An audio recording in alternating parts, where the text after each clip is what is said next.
What's going on with inflation? Well, once again, inflation has dropped more than economists had predicted, falling to a headline 3.4% rather than the expected 3.6%. Figures from the Office for National Statistics, or the ONS, revealed that last month inflation fell to its lowest levels in 2.5 years, dropping by 4% from the month before, which has started raising questions for the Bank of England ahead of its latest interest rate decision.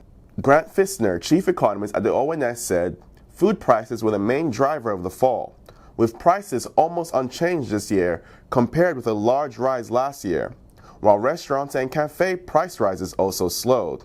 This helped to offset increases in petrol prices and rental costs.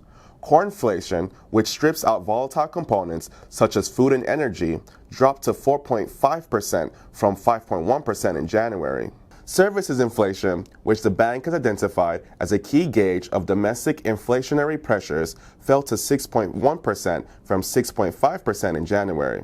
Chancellor Jeremy Hunt said, "The plan is working. Inflation has not just fallen decisively, but is forecast to hit the 2% target within months." The figures come just a day before the Bank of England announces its latest decision on interest rates. Having peaked at over 11% in October 2022, inflation has fallen much more rapidly than economists expected, as the impact of the energy price shock has receded. Despite this, the bank is likely to leave rates on hold when it meets tomorrow. Alongside progress on inflation, policymakers are looking for further easing in wage pressures. Rate setters are concerned that stubborn wage growth, which remains at more than twice the level consistent with the bank's 2% inflation target, could prevent inflation returning to target.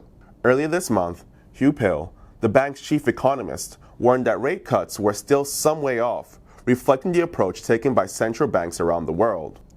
The European Central Bank left rates on hold at its most recent meeting, with Christine Lagarde saying policymakers were not yet sufficiently confident to cut rates.